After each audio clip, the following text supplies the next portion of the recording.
بسم الله الرحمن الرحيم. الحمد لله رب العالمين والعاقبة للمتقين والصلاة والسلام على سيد الأنبياء والمرسلين سيدنا وحبيبنا وحبيب رب العالمين محمد وعلى آله وأصحابه ومن هدى بهديه إلى يوم الدين. قال الله تبارك وتعالى في كتابه المجيد والفرقان الحميد: فأعوذ بالله من الشيطان الرجيم. بسم الله الرحمن الرحيم. كتاب أنزلناه إليك مبارك ليدبروا آياته وليتذكر أولو الألباب. وقال تبارك وتعالى: وقرن في بيوتكن ولا تبرجن تبرج الجاهلية الأولى وأقمنا الصلاة وآتينا الزكاة وأطيعنا الله ورسوله. برادران اسلام اور قرآن کریم کی نسبت پر جمع ہونے والے شہر مالیگاؤں سے تعلق رکھنے والے ہمارے نوجوان اور ماں اور بہنیں، کچھ دنوں پہلے حافظ جمیل صاحب عقل کو آئے اور کہا کہ پروگرام چاہیے، تو ہمارا ایک پروگرام آئندہ کل کا بنا ہوا تھا.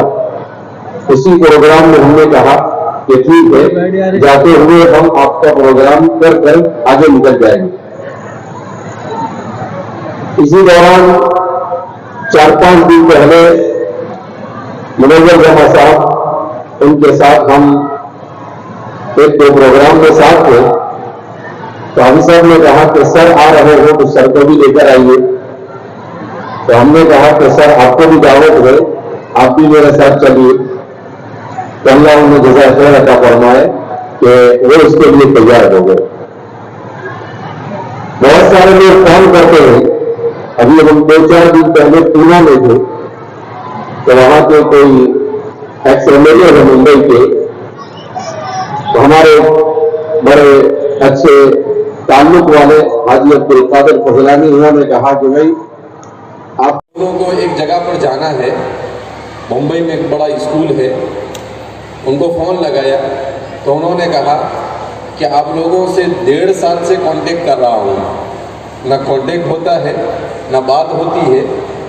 تو ہم کسی طریقے سے چاہتے ہیں کہ نوجوانوں میں پروگرام رکھا جائے اور نوجوانوں کو تعلیم اور اخلاق سے وابستہ کیا جائے. بہرحال خوشی اس بات کی ہے کہ کم از کم امت میں یہ جذبہ پیدا ہوا کہ ہماری اپنی غلطیوں کو بتانے والا آئے اور ہمارے نوجوانوں کو اور مسلمان معاشرے کو ان کی غلطیوں کی اصلاح کی فکر کرنے کی کوشش کرے اور انہیں بتائے کہ ہم کس ڈائریکشن میں اور کس سمت میں ہم جا رہے ہیں اور ہمیں کس سمت میں جانا چاہیے. اس دنیا کو اللہ رب العزت نے امتحان اور آزمائش کے لیے بنایا. اس دنیا میں انسان عیش و عشرت کے لیے، اس دنیا میں انسان راحت اور آرام کے لیے، اور اس دنیا میں انسان شوبازی کے لیے نہیں آیا.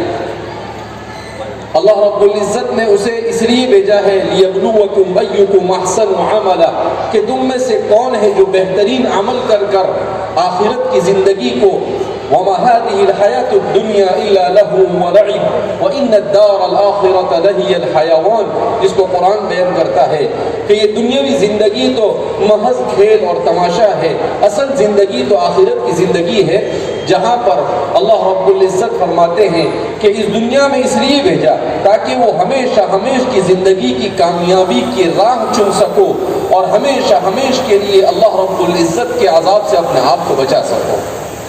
مگر یہ دنیا جیسے جیسے رسول اللہ صلی اللہ علیہ وسلم کے دور مسعود سے دور ہوتی جا رہی ہے اور قیامت سے قریب ہوتی جا رہی ہے، ویسے اس دنیا میں بسنے والا انسان اپنے اس دنیا میں آنے کے مقصد سے دور ہوتا چلا جا رہا ہے.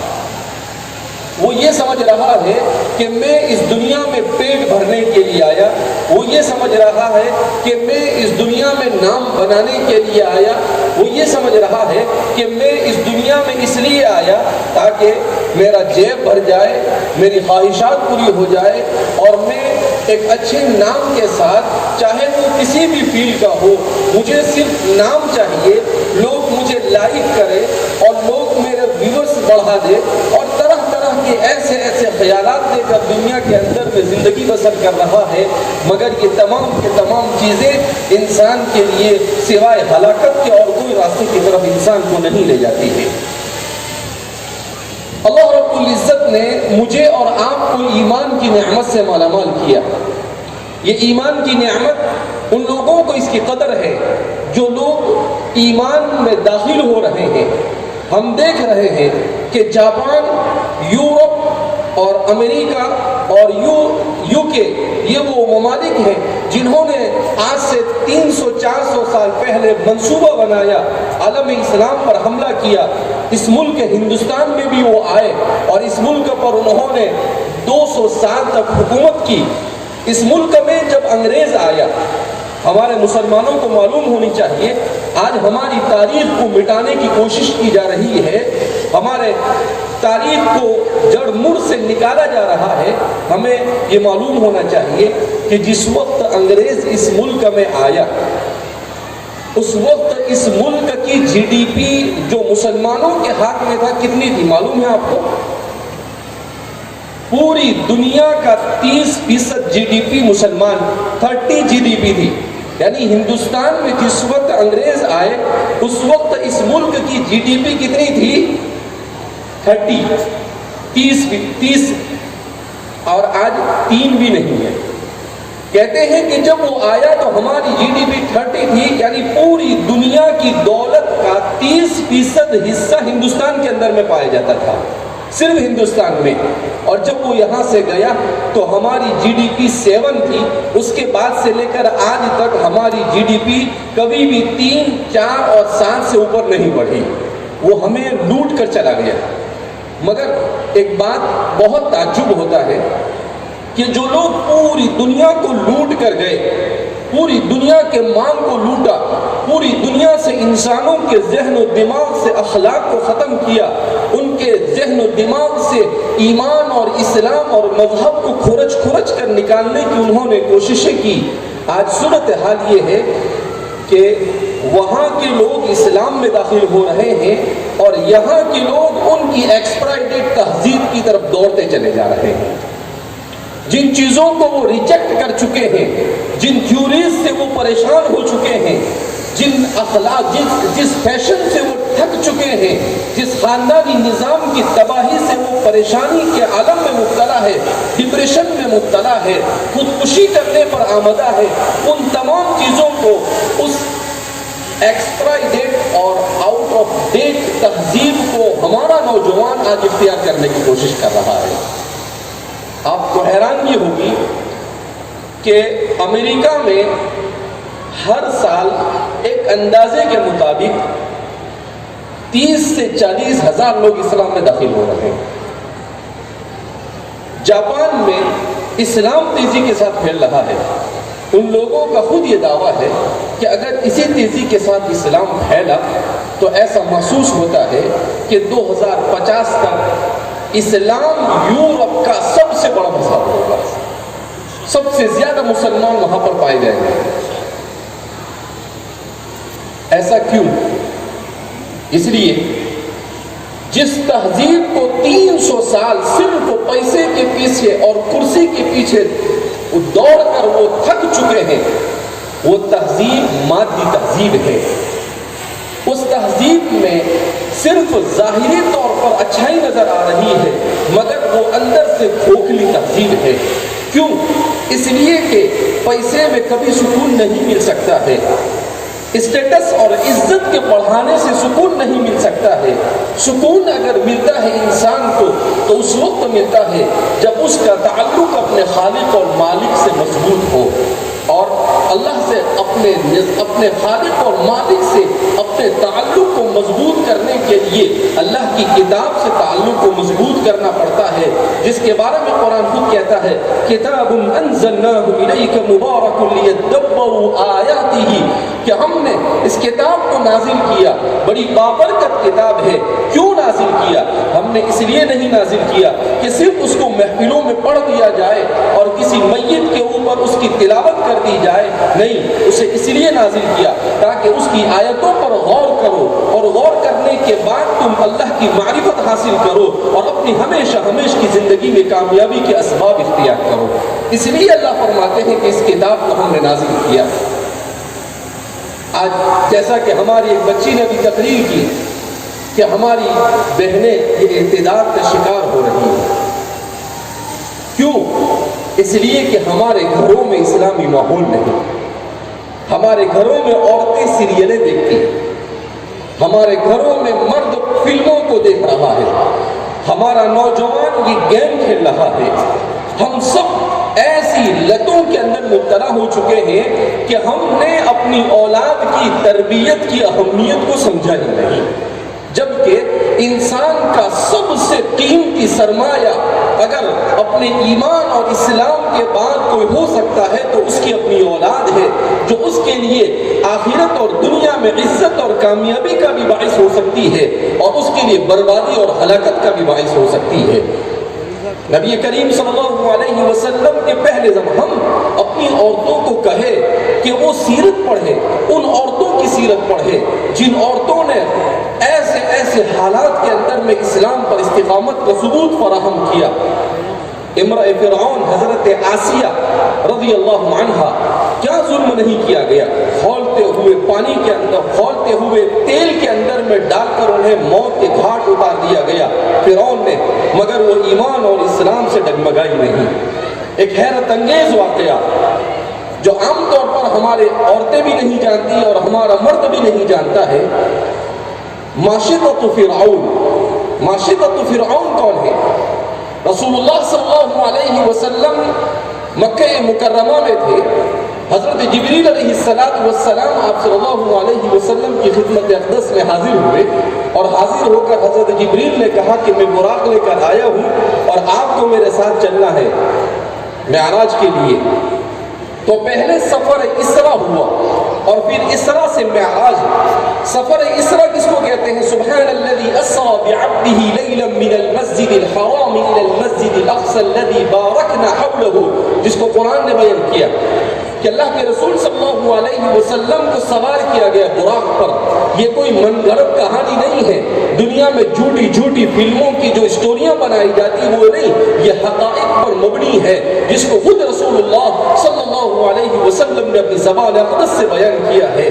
اس اسلام میں جتنی بہترین اسٹوریاں قرآن اور حدیث میں بیان کی ہے، دنیا کی کسی کتاب میں آپ کو اس سے بہتر کہانیاں اور قصے نہیں مل سکتے ہیں، مگر ہم دوسری جھوٹی چیزوں پر بھروسہ کر رہے ہیں، اور جو حقائق ہمارے پاس اور جو ہیرے ہمارے پاس ہیں ہم نے اسے چھوڑ رکھا ہے۔ بہرحال تو فرماتے ہیں میں براق پر سوار ہوا، وہ اتنا تیز چلتا تھا کہ جہاں اس کی نظر ہوتی تھی وہاں اس کا قدم ہوتا تھا۔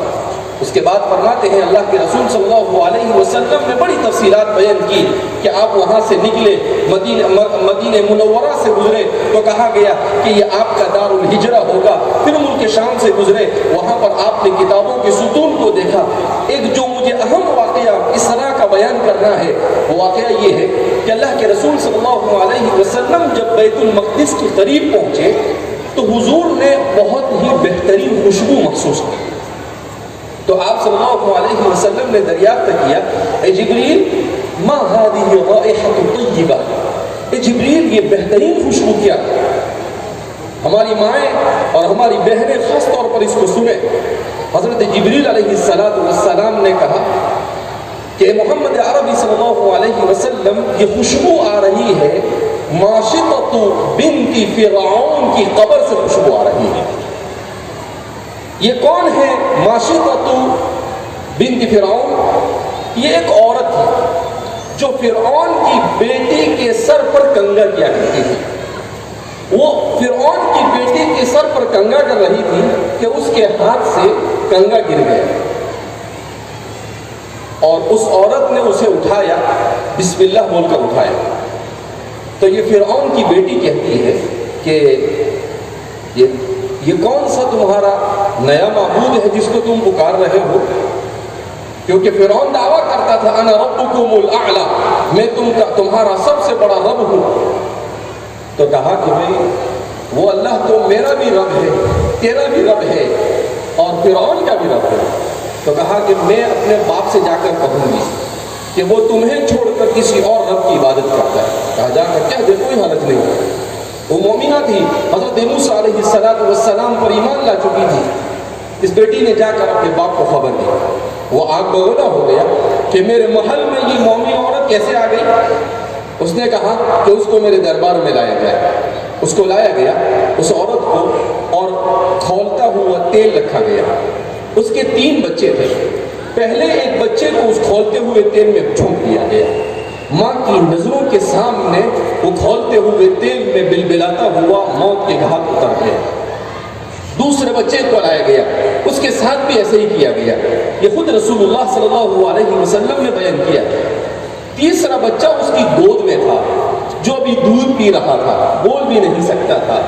جب اس بچے کو لینے کی کوشش کی تو ماں کی ممتا جاگی اور وہ تھوڑی سی ڈگمگائی اور سوچنے لگی کہ یہ میرا چھوٹا سا معصوم کھولتے ہوئے تیل میں میرے سامنے پہلے 2 بیٹوں کی طرح چلا جائے گا، کیا گزرے گی میرے اوپر۔ وہ سوچ رہی تھی کہ اللہ نے اس بچے کو قوت گویائی عطا کی، اور اس بچے نے کہا اصبری، اے میری ماں صبر کر، کوئی بات نہیں، اس عذاب کو برداشت کر لے، مگر ہمیشہ ہمیشہ کے اللہ کے عذاب سے اپنے آپ کو بچا۔ جب یہ جملہ اس بچے کے منہ سے سنا تو اس نے فوراً بچہ دے دیا۔ اس بچے کو بھی اس کی ماں کے سامنے ڈال دیا گیا، اس عورت کو بھی ڈال دیا گیا، اور ان کی ہڈیوں کو وہاں پر ایک قبر میں ڈال دیا گیا۔ اب سر میں کنگا کرنے والی ایک معمولی سی عورت، مگر ایمان پر اپنے اور اپنے خاندان کو نچھاور کیا، کیسی فضیلت عطا فرمائی کہ انسانوں میں سب سے افضل ترین انسان سب سے افضل ترین سفر کر رہے ہیں، سب سے افضل ترین فرشتے کے ساتھ سب سے افضل ترین سواری پر سفر کر رہے ہیں، اور اس قبر سے خوشبو ان کو محسوس ہو رہی ہے۔ یہ ہے عورت۔ جب عورت ایمان پر جم جاتی ہے، جب عورت اپنے آپ کو ایمان کے لیے قربان کرنے کے لیے تیار ہوتی ہے، وہ چاہے کتنے ہی گھٹیا خاندان سے تعلق رکھتی ہو، اللہ کی نظر میں اس کا مقام اتنا بلند ہوتا ہے کہ اس سے بڑھ کر اور کوئی مقام نہیں ہو سکتا ہے۔ ہم ہماری بچیوں کو سنائیں کہ ایسے ہوتے تھے لوگ ایمان پر قربانی دینے والی، ایسی ہوتی تھی ہماری مائیں اور ایسی ہوتی تھی ہماری عورتیں۔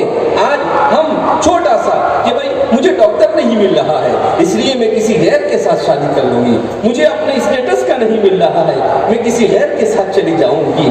یہ کتنا کمزور ایمان ہو گیا ہمارا کہ چھوٹی چھوٹی چیز پر اپنے اتنے قیمتی ایمان کو بیچنے کے لیے ہم کیا ہو گئے ہیں، تیار ہو گئے ہیں۔ ہماری عورتوں نے ایسا کردار تاریخ میں ادا کیا ہے، خدا پاک کی قسم دنیا کی تاریخ میں کوئی ایسی عورتیں نہیں پیش کر سکتا ہے۔ ام المؤمنین عائشہ صدیقہ رضی اللہ تعالیٰ عنہ سب سے زیادہ روایتیں بیان کرنے والی، ان کی خدمت میں حضرت عمرہ بنت عبد الرحمن ابن اسد ابن زرارہ رضی اللہ تعالیٰ عنہ، ان کی سیرت کو پڑھے انسان کے رونگٹے کھڑے ہو جائیں۔ میں ابھی طالب ہاشمی صاحب کی کتاب پہ پڑھ رہا تھا، اسلام کی 400 باکمال خواتین۔ ہماری عورتیں اس کتاب کو لیں، انٹرنیٹ پر اسے ڈاؤن لوڈ کریں اور اس کا مطالعہ کریں کہ حضرت عمرہ بنت عبد الرحمن ابن اسد ابن زرارہ کیسی مائناز عورت تھی۔ وہ عورت جس نے آج جو احادیث کا ذخیرہ ہمارے پاس جمع ہے، امام زہری اور ابن حزم ان دونوں کو تیار کرنے والی حضرت عمرہ ہے، انہی کی برکت سے احادیث مبارکہ کو تدوین عمل میں۔ ایسی بے شمار مثالیں ہماری تاریخ میں ملتی ہے۔ ان عورتوں کی تاریخ کو پڑھیں، ہماری صحابیات نے کیسے زندگی گزاری، ہمارے نبی کریم صلی اللہ علیہ وسلم کے ازواج مطہرات نے کیسے زندگی گزاری، اللہ کے رسول کی بیٹیوں نے کیسے زندگی گزاری۔ حضور نے خود کہا یا فاطمہ بنت محمد، اے فاطمہ بنت محمد یاد رکھ تیرا باپ تجھے جہنم سے نہیں چھٹکارا دے سکتا ہے، تجھے خود عمل اور کردار کرنا ہوگا۔ آپ نے اپنی اولاد کی ایسی تربیت کی کہ انہوں نے ایسا تقوی اختیار کیا کہ حضور کی زبان سے اللہ نے کہلوایا سیدۃ نساء اہل الجنہ کہ فاطمہ تو نے تو ایسا کردار اور ایسا عمل کر کر دکھایا کہ تو جنت کی عورتوں کی سردار بن گئی۔ اور اسی فاطمہ فاطمہ نے اپنی اولاد کی ایسی تربیت کی کہ سیدہ شباب اہل الجنہ کہ حسن اور حسین کو جنت کے نوجوانوں کا سردار بنا دیا. ایسی ہوتی ہے ماں جو جنت کے سرداروں کی تربیت کیا کرتی ہے. اس لیے ہم خاص طور پر چونکہ بڑی تعداد میں ہمارے یہاں پر عورتیں آئی ہوئی ہے، وہ اس بات کو سمجھے کہ سب سے بڑی ذمہ داری اگر کسی پر تربیت کی ہے تو وہ ماں پر ہے. اس کے بعد باپ کا نمبر آتا ہے. اگر اولاد بگڑ رہی ہے اس کا مطلب یہ ہے کہ ہماری ماں نے اپنے تربیت کے کردار کو ختم کر دیا ہے. جب تک کہ ہماری مائیں تربیت اسلامیہ اور ایمانیہ کا کردار اپنے گھر میں ادا نہیں کرے گی، ارتداد کی اس آندھی کو نہیں روکا جا سکتا ہے اور مصائب اور مشکلات اس طوفان کو نہیں روکا جا سکتا ہے. سب سے بڑا رول یہی ادا کرے گی. رسول اللہ صلی اللہ علیہ وسلم کو دھارس دلانے والی کو حضرت خدیجہ الکبریٰ رضی اللہ تعالی عنہ، حضور کے علم کو خذوا نصف علمکم من حمیرہ امت تک پہنچانے والی کون؟ ام المؤمنین عائشہ صدیقہ رضی اللہ تعالی عنہ. ایک ایسی نظیر ہماری تاریخ میں موجود ہے کہ ہمیں کسی ہیروئن کی طرف جانے کی ضرورت نہیں، ہمیں کسی ایکٹر کی طرف جانے کی ضرورت نہیں. ہمیں ضرورت ہے ہماری ان عورتوں کی سیرت کو پڑھ کر انہی کے مطابق اپنی زندگی کو گزارنا. بہرحال میں اس موقع پر بہت ہی زیادہ مبارکباد دیتا ہوں حافظ جمیل صاحب اور ان کے ساتھ کام کرنے والے تمام اساتذہ کو اور شہر مالیگاؤں کا سے تعلق رکھنے والے معاونین کو اور ان والدین کو جن کے بچے اور بچیوں نے قرآن کریم کو ختم کیا. یہ اچھی روایت ہے کہ بچے تو قرآن ختم کرتے ہیں، حافظ ہوتے ہیں، مگر بچیاں حافظ نہیں ہوتی ہیں. اگرچہ بچیوں کے حافظ ہونے کی بات بڑے چیلنج ہے، مگر ارتداد کے اس ماحول میں ہمیں زیادہ سے زیادہ اپنی بچیوں کو قرآن سے منسلک کرنے کے لیے انہیں حافظ بنانا چاہیے تاکہ کبھی اس کے دل میں یہ بات آئے تو وہ رک جائے کہ میرے سینے میں قرآن ہے، میں کیسے اس نعمت کو چھوڑ کر کسی تاریکی کی طرف جا سکتی ہوں. اس لیے میں بہت ہی زیادہ مبارکباد پیش کرتا ہوں تمام کے تمام حضرات کو. بہرحال بارش کی وجہ سے نظام میں گڑبڑی ہوئی، مگر والقدر خیرہ وشرہ من اللہ تعالی، مقدرات اللہ کی طرف سے ہے. ہم نہیں جانتے کہ اس میں اللہ نے کیا خیر مقدر کیا ہوگا. اللہ رب العزت ہم سب کے یہاں پر جمع ہونے کو قبول فرمائے اور اللہ رب العزت ہم سب کو قرآن کے ساتھ ایمان کے ساتھ والہانہ عشق اور محبت نصیب فرمائے اور ہم سب کا خاتمہ ایمان پر فرمائے. اللہ ہم سے راضی ہو جائے، ایسے اعمال کی توفیق مرحمت فرمائے. وآخر دعوانا الحمد للہ رب العالمین.